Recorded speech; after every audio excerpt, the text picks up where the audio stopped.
Welcome to the Manufacturing Masters Podcast with your host, Allison DeFord. You know, some people have said manufacturing isn't too sexy.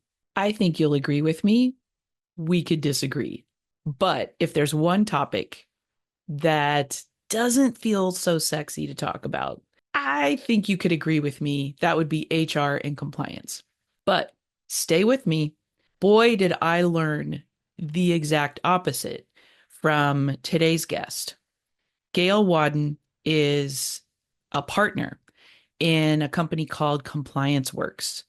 They are Canada's premier platform for helping companies understand and navigate HR and compliance. And she's also an expert on the Manufacturing Masters platform. Gayle brought so much clarity for me, and I know she will for you as well, on why you should give a crap about HR and compliance and keeping up with it, how to mitigate the risks, how you should be thinking about it. And we come up with some really helpful analogies in this quick 30 minutes about how keeping up with this is a lot like insurance. It's going to help you be more proactive than reactive. It's going to help you with recruitment and to be more transparent and to really look at any employee complaints as an opportunity to review what you're doing and figure out if you could be more compliant and creating a culture of compliance. So I am so excited for you to jump into this episode with Gayle. She is a legal rock star, and she just makes it so understandable. And if no one else tells you this week, I appreciate you. The work that you do is so valuable, and you're not alone. We're here with you, and we admire you, and we're going to be here to keep supporting you. So thanks for spending some time on yourself and your business today, and for spending a little time with us. Everybody, here we grow. Hello, Gayle. I'm so excited to have you. Thanks for spending some time with me today. All right. Thanks for having me. Well, I know HR compliance is maybe not the sexiest topic or conversation for manufacturers to have. However, you are an expert on this topic. You are an expert on our platform. And I was watching your videos and I thought, you know what? This is something that, although we may not love to talk about it, I think part of the reason is because maybe we don't fully always understand. And so I'm a fan of getting insight and understanding into a topic so that we can help our manufacturers maybe bring it more to the surface and lean in instead of avoiding, if you will. Yeah. And so that's why I'm excited to talk about some of these things. And I would love to ask, why should manufacturers care about HR compliance? Like, let's just start there with the very basic. Yeah. Why should I even care about this? Yeah. It's a good question. And I think you've hit it right on. It is not a sexy topic. It really is. It's a must do. Mm-hmm. It really is a must do. And, I think in terms of why care, like there's a number of reasons. So I'm a lawyer. I'll give you, the lawyer answer always is risk, right? There's a lot of risk from not complying. So first off, particularly in manufacturing, health and safety obligations are one component of that HR compliance. There's a bunch of stuff that's covered by that, but that's one piece. In that, if you are found not to be complying, you can be faced with stop orders and, have your operation shut down for a period of time. And that costs money, right? So there's that risk. There's the risk of litigation, in any kind. So if you're not complying with employment standards legislation or health and safety or human rights or, all sorts of it, the risk of being sued. And that risk increases if you've got a broad form of noncompliance. So if there's something that you're not getting right for all your employees, then you've got the risk of a class action. And, certainly in Canada, we're seeing a lot more employee and employment law class actions. I think that's probably true elsewhere, but, that can add up, right? You've got legal costs, you've got costs of, resolving the dispute if you end up resolving it. The potential damages there are huge. So, money is a big reason to comply. But taking off the lawyer hat, there's lots of other reasons too, right? From the purely HR side, it's about your reputation as an employer. It's about your reputation with other stakeholders. So, depending on your size, if you've got shareholders that may be involved, a lot of these areas, there's personal liability for directors of the company and officers of the company. So if your board has a good reason to kind of be overseeing this and making sure that things are being done right, because they're personally on the hook for certain things if you've not got it right. And then, like I said, just generally kind of that reputation piece. We know in a lot of markets now, attracting and retaining employees is hard. Yeah. And if you've got a reputation, and I mean, we all know, right? Word gets out. There's lots of platforms. There are employees are sharing their experiences, or it gets out that you're not meeting those base minimum legal obligations you have. It's not a good place to be as an employer. Yeah. And is it, you'll probably laugh at me, I'll probably get this wrong. Is it Glassdoor? Is that? Yeah. There's a number. Glassdoor is definitely one, right? Where, you've got employees on there ranking employers. Lots of the other job platforms too, just have ways for employees to kind of rank their employers and promote comments. Social media has forced us to be more, everything is out in the open. Yeah, that's so a really good point. Not be transparent. You might as well just plan that's ahead. That's it. So I think on that side, on the why care, like that's another really good point. I think you actually have to assume that if you're not doing things right, people are going to know. Right. And I'm not going to remember the statistic exactly off the top of my head, but it's significant. That that sort of 18 to 35-year-old kind of employee age range are significantly, I'm not going to remember the number, but it's like multiple kind of more likely to report things on social media and post things before they'll even go to the employer. So one of the problems is they won't go and tell you, hey, I've got a problem with this, or I don't think this is done right, or I think you've got this wrong. They'll go and post it on social media first. So that's it's a really good point.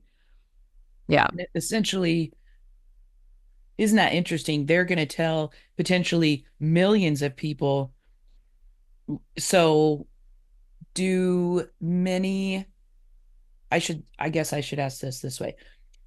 Do you find that a lot of companies have a policy or they encourage employees, hey, before you go complain on social media, like there's a protocol within for you. We want to hear from you.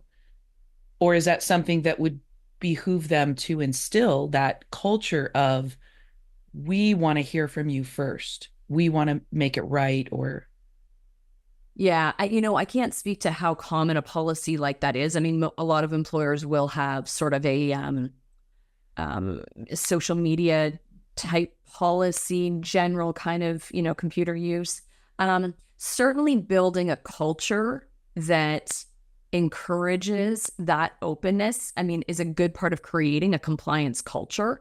But again, if as an employer, you're not compliant, it's really kind of hard to sort of build that, compliance culture for your employees and try to encourage that if they don't see that you're actually doing things and on top of things. So really it comes back down. And I think a lot of it, it's imperative on the employer too, to look at this, to trying to be, instead of being reactive, which is what I see a lot of the time, right?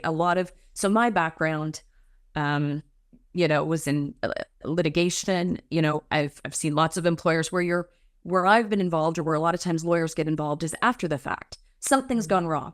Yeah. And now they've done it wrong, and now you're reacting and you're trying to respond to that litigation, or you're responding to an investigation or a complaint.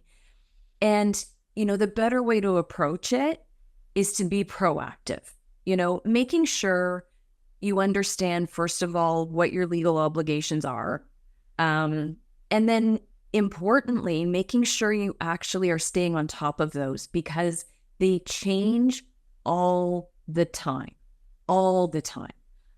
Employment law, again, I think this is probably a pretty general thing that I can say, but certainly I can speak to Canada and say, it's the legislation that changes the most. And so it's not a one and done thing. You don't sort of set things up once and kind of go, all right, there we go. We did it. You've also got to be watching and understanding how it's changing. Do you feel like, I know we have a lot of mid-size and large manufacturers essentially have this dialed in. They have a department. Well, we would hope. Yeah. I feel like a lot of our manufacturers are small that Yeah. tune into this program, and I like to always be mindful of them and being extra helpful. Yeah. Is it more difficult, from your experience, that what you've seen, for a small manufacturer, let's say they have one person that's in charge of HR and compliance and everything, is it pretty easy for a person like that to, go out and find continuing, I assume they need some sort of, continuing education units or credits, or to stay proactive? Are there ample resources for people like in that position, so that there's no excuse? Like, there's so much out there for you. Is that the case? Or I don't think, and this is why it's tough, I think, for employers. It isn't easy, and we totally acknowledge that. And especially in that circumstance you're talking about, a smaller employer that maybe has one person, kind of overseeing HR. There's a lot on that person's plate, right? And compliance is one component of it. So, there's lots of stats. We know, HR, especially right now, we know that they are overworked. Up to 94% of them have reported, an increase in their workload in the last 12 months. The compliance piece is a significant part of all of their job, but it's like one small part. And so that's the one part of it. You've got, it's a big job to start with. The second part of it is, unfortunately, no, there isn't really an easy way to stay on top of all of this stuff. So I can give you, some of the ways you can do it. A lot of the HR people will subscribe to law firm newsletters, or their payroll association, or different other kind of, HR employment associations will provide them maybe a newsletter or something like that, right? So you subscribe and you get that information on a periodic basis. It is not covering everything. We know that. That is not, you're getting selective information that somebody's decided, hey, I'll write about this, but it is not covering everything. Just to give you an idea, I can tell you, like in Canada, Asset Compliance Works, we report on over 300 changes to the law every year. Nobody else is writing you with every one of those 300 changes, right? That's across the country, but it's a lot. And so definitely there's things you can do. There are, if you are a member of an HR professional association, so there's different ones, Canada and the US and globally as well. They'll often run CPD programs, so you can get some of that information. But staying actually current, sometimes that information ends up coming to you again, much later than you need it. It may be after that change has already come into force. You go to a program twice a year. Well, there's stuff that's, you're finding out after the fact that something's changed. Maybe the law's changed and there's a new policy that you're actually, you were supposed to have in place 3 months ago. if you didn't hear about it until now, you're going to be behind. So it really is a tough thing for employers to stay on top of. We acknowledge that. There was, I can tell you too, there was, again, in Canada, the federal government, it's a number of years old, but I don't know, I think this is still quite accurate, did a study looking at employment standards. So employment standards is stuff like, deals with the minimum requirements around things like leaves of absence, wages, hours of work, overtime, vacation. Like it's kind of those base kind of standards. Mm-hmm. And they found, there was a significant number of employers that were not, like they were not getting everything right.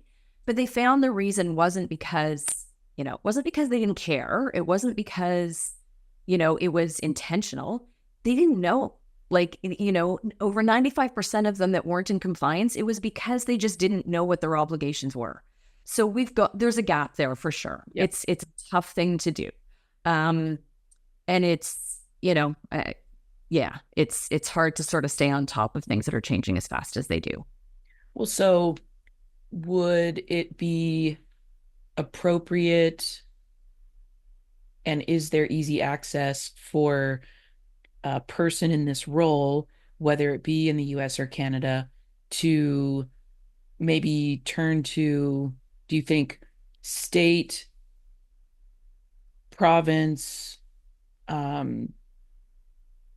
federal government, or at those levels, to be watching for things to come out that are new? Yeah. I mean, so here's the thing, right? If you want to really do it, and this is, that is what you need to do. You need to be watching. You need to know the jurisdictions where you've got to pay attention, first off, and that may vary. So again, there's differences between, Canada and the US, for example. The US, a lot of the legislation is federal. There's other stuff you may need to know about, but a lot of it is actually going to be the same because a lot of it's federally regulated. Canada is different. Almost every manufacturer, I could probably say every manufacturer. There's some small exceptions where you might be federally regulated, but most of them, you're regulated by the province in which your employees are working. So what we're seeing now is, even if you're a smaller employer, but maybe you've got, operations in a couple of provinces, or maybe you've got just one main facility in one province, but you employ salespeople in a couple of different provinces, or you've got some administrative staff that you're allowing to work remotely from another province. So even in an organization such as a manufacturing organization now, you've really got to think about, okay, where are my employees? We're seeing that even with, U.S. manufacturers, that maybe all of their operations largely are down there, but they do have a Canadian sales team that may be in a few provinces. You got to know that first. So where's everywhere that we're covered? What's the law that we've got to be paying attention to? And then really to stay on top of it, you've got to be watching for that and seeing when they're introducing new legislation, when they're, introducing new regulations, anything that impacts on that. The problem is none of that's easy either. It's not geared it's geared, the amount of legalese that's in all of that, it really is kind of geared towards, it's not geared towards somebody who doesn't have that legal background. And that's, I could go on to a big rant actually about that. I mean, that's a big reason why, we founded the company that we have, because that is what we're trying to do. It's not, I don't think it is right. And it's not easy for an employer to find that information and to sort through it all and figure it out. We really felt there had to be a better way. And so it's a challenge. I totally recognize that is probably one of the biggest challenges in all of this for, manufacturing employers. Well, and I think you mentioned something that's really important. One of the biggest reasons or risks to comply, to pay attention and be proactive, I feel like it's the compound effect. So, right, if you don't know, and then time passes, and then if you get audited, or you get, maybe there's a whistleblower internally or whatever, now it's just compounded over time and gotten so much bigger. And it would just be so much better to avoid that by giving a little extra effort up front, energy, being proactive, having good systems in place, and being flexible, I would think. That's it. So I think there's a couple of key takeaways kind of on that point, right? So first, yeah, the more proactive you can be, absolutely the better. I'm just, I do think it's fair only to sort of acknowledge I get that there's no magic bullet there, really. There are tools out there that you can use. Compliance Works is one. There are things that you can, that help feed you that information and make sure you have everything, but it's not easy. So that proactive piece is important. I think the other thing is, as soon as an issue is raised, so if you've got an employee that does come to you and says, hey, I don't think I've been getting paid overtime and I should be, or as an example, or, hey, I think I've got a concern about, our first aid kit doesn't have everything in it that it's supposed to have. Anything. Employee comes to you with anything. Don't ignore that. Use that as an opportunity to say, okay, look, we'd better check and make sure. Use all of those opportunities to check and see what your obligation is today, right? Maybe that first aid kit was put together 5 years ago. And guess what? For example, in Ontario now, you may have an obligation to have a naloxone kit. Maybe you missed that. And so you're missing something. So whenever something is raised, don't ignore it, get on it. Because like I said, especially some of those, and to your point about compounding, if you've got something wrong, if you're not doing overtime right, maybe it's not just that one employee. You may have an issue where there's a number of employees. Yeah. And the longer that goes on, the bigger your risk is going to be. And that increases your risk of something like a class action, right? Where that whole group of employees, ends up suing for what they say that they're entitled to. So, get on things too the moment somebody flags that there's a potential issue, and then use that opportunity to update.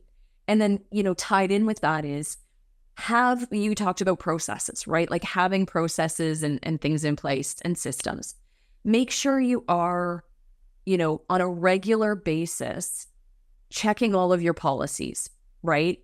And part of that process means when you do that, you're going through and you're looking at, okay, what's the law? The last time we looked at this policy was 1 year ago. Okay, now I've got to do that research and figure out what's changed. Is there anything different? Is there anything new that we're supposed to have? Is there anything that we cover in this policy that now we actually have to provide something more than what we say we're providing, right? Have those set intervals. Make sure you know about, in particular, things like the records you need to keep. There's a lot of records you're required to keep. Keeping those is another way. If you've got all that stuff, some of it sort of ties in. It helps as a bit of a double check. So there's, your record keeping requirements will say you've got to keep certain policies for a certain length of time. Well, that way the policies that you're supposed to have, right? Like, but it really does require you, if you're not staying on everything as it kind of comes in, you have to absolutely, on a regular basis, make a point of almost like a project and say, okay, we got to take a look and we got to check everything. I feel like I wrote down the word maintenance. I feel like you're on a schedule. You have to maintenance your machines and your equipment. So think of it that way. Is it's just you're maintaining your compliance and your HR department, and whether it's monthly, quarterly, whatever you feel, but think of it like, I always like to flip the script and turn a negative into a positive. And the other thing that came to my mind while you were talking a moment ago was taking any complaint, right? Because that's generally how we think of it. Oh, somebody complained. We're not paying them properly. Turn the complaint into an opportunity. Yeah. So-and-so brought this to our attention, and a bell should go off in your head. Ding, ding, ding, ding. Opportunity is knocking. Pay attention, lean in, don't resist it. Don't look at it as a negative. But this is an opportunity that could protect us and keep our culture healthy, which then, as we just talked about prior, affects recruitment, affects our reputation, right? Yeah. That's a really good way to put it. And I think and that is, I think it can go against people's initial reaction, which is, first of all, often you've got there's that natural defensive reaction that's like, no, I'm sure we're doing everything right. Kind of like, I'm sure it's all fine. And kind of that, wanting to defend whatever it is you've done against that complaint or question that's been raised. And then sometimes there's a bit of an instinct too, to just kind of then, maybe try to, and I've actually had conversations with people who've actually said, I just don't want to know. Like there is a bit of a head in the sand approach that some people take. Really? Yeah. And that is just, you really want to avoid that, because all you're going to do is end up with bigger problems. So I love the way you said that, right? I think that is exactly right. These moments are opportunities to say, okay, let's double check, let's, and recognizing, it is a lot to stay on top of. A lot of this stuff is kind of complicated and it changes all the time. And you know what? You may have missed something. And if you did, guess what? You're probably like 95% of the other, employers that are not complying. It's not, but it is about how you react to it, how you respond to it. And that's where absolutely that ties into your culture, right? Yes. The way you respond when somebody says, hey, I've got a question about this, or I don't think this has been done right. The way you choose to respond to that, because that's certainly a choice, how you're choosing to respond to that says a lot about and sends that message. Are we a place that values compliance? Are we a place that says, yeah, we get it. We want to make sure that, you're getting everything you're entitled to. Yes, we're a place that listens. We're a place where you've got a question. Don't go run into social media. You can come and talk to us and we'll look into it. And if there's something that's been offside, we're going to fix it. And if it turns out, no, we're doing things right, we'll explain it to you, and make sure that everybody's on the same page. So I think I love the way you put that. And I think that's exactly right. It is an opportunity. Well, and the way you just listening to you say those things, as if I like to listen as if I'm the intended recipient. So when you were talking just now, in my brain, I pretended I was the employee.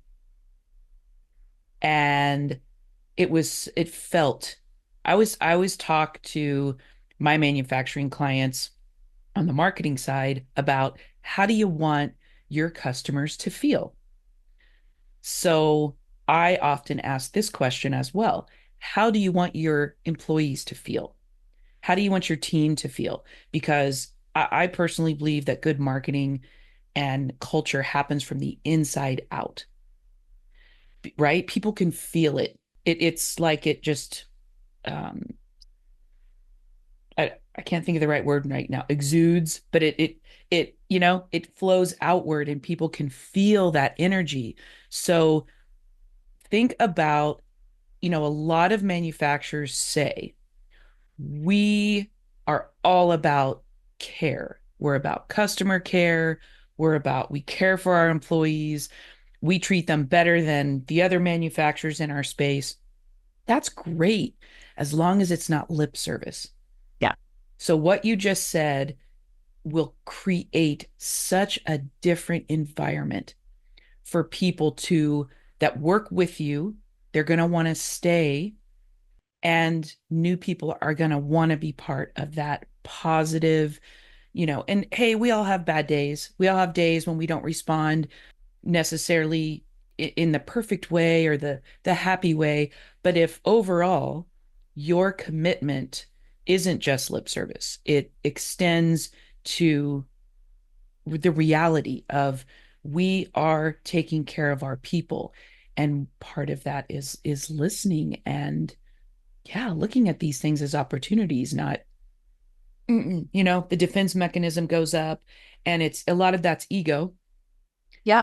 And a lot of it is just that natural response, because we don't want to be wrong, or we feel like we know more than the employee type of thing. So, wow. that would be a beautiful thing if we could all strive for that internally. Yeah. Yeah. I think it is a much better way to sort of look at it. And yeah, I totally agree with you, right? That's how you sort of set the tone for the culture that you want. Absolutely. Yeah. Well, I know it's time to wrap up, if you can believe it. These conversations go way too quickly. Um, so just as a quick recap, I know from watching your videos on the platform, um, and then also from listening to the things you were saying today. So health and safety is one of the biggest pitfalls where employers end up outside the law and employee standards. And quick recap, you talk about holiday pay can get screwed up, vacations, required postings. Yeah.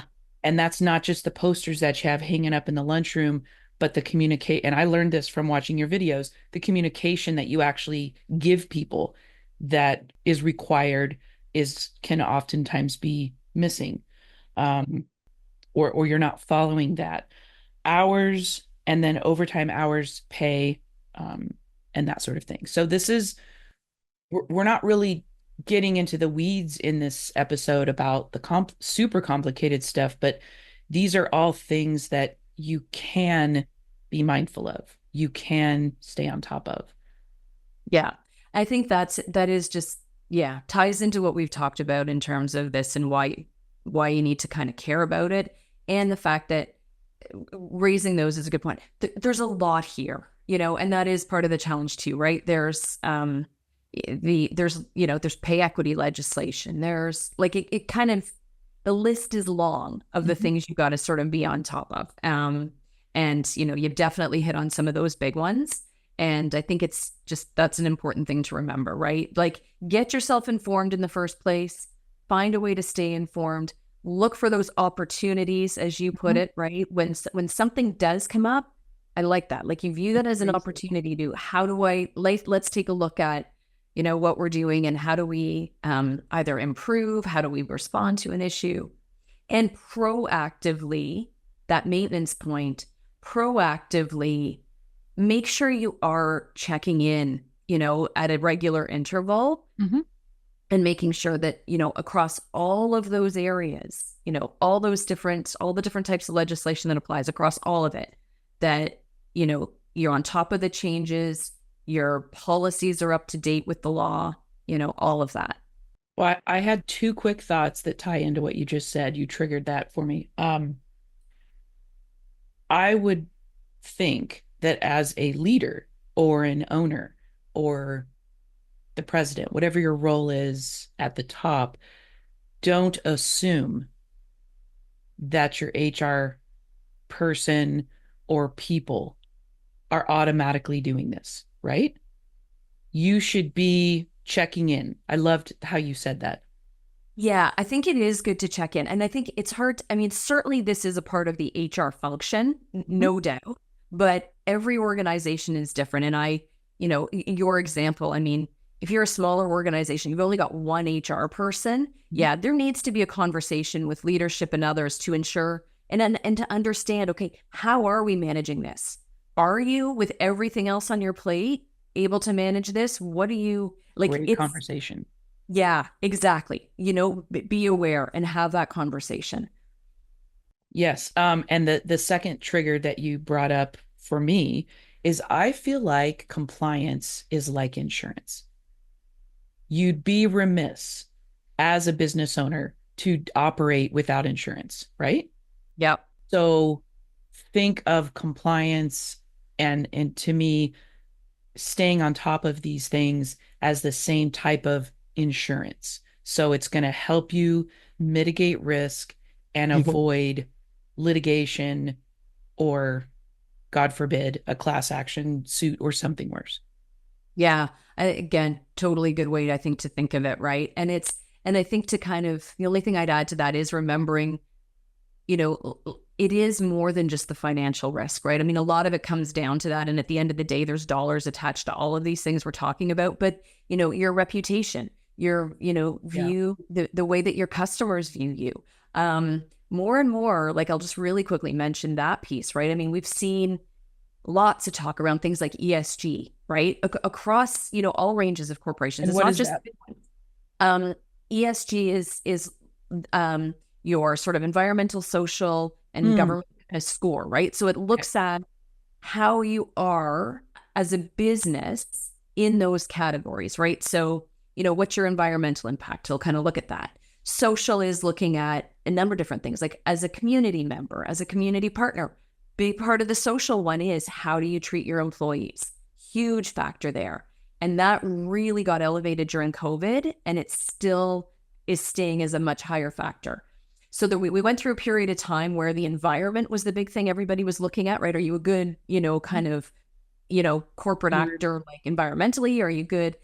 And it's actually, when stakeholders and people are asked about this now, that S1, the social and how you're treating employees, that one's now the highest, right? People are looking at how you are treating your employees and those in your community. So there's a bigger picture there that, particularly if you are at that higher level, in the leadership, you are the president, and your role is to be looking at, kind of the business from that overall kind of perspective. Those are things you want to think about. And how are we, how is all of this tying in together, really? Well, yes, I love how you said all of that. And it, for me, it's about educating yourself and not being afraid of what you don't know. And I liken it to finance, because for me, I've not always felt like, I'd be talking to my financial advisor and it felt like he was speaking Yiddish. And so I decided after a number of years, why do I keep resisting this topic? Learn. So I feel like this is a great opportunity to stop not knowing what you don't know. But again, I love lean in. I say that a lot, but it's being open to learning and educating yourself. You don't have to be the expert, but understanding and being able to support the person in that role and make sure that they have what they need and that they're thriving and feeling successful. Yeah, I think that sums it up perfectly. Well, gosh, Gayle, this was very interesting and enlightening. And I feel like you are really good at helping manufacturers understand, first and foremost, that this doesn't have to feel scary. It is something that's understandable. You break it down. And I personally had not really thought about the legal side of things as much until this conversation. So I think that's really important too. So thank you. Thank you for your knowledge and for your expertise and for spending some time with us. Really appreciate you. No problem. Thanks for the conversation. This was great. Well, good. And I look forward to having you back as things change and progress. Let's keep this a regular part of our series, right? Or make it a regular series where we are bringing these things to the forefront for manufacturers. When there are some significant changes, I would look forward to that. Yeah, sounds good. So, and everybody listening and watching this, we just want to take a minute to thank you for taking some time out of your day to invest in yourself and invest in your team and in your future. The work that you do matters a great deal, and we appreciate you. So keep going. If you're not already, subscribe to the Manufacturing Masters podcast on Apple Music or Spotify. And for a deeper dive, head on over to manufacturing-masters.com. It's everything they never taught you in school.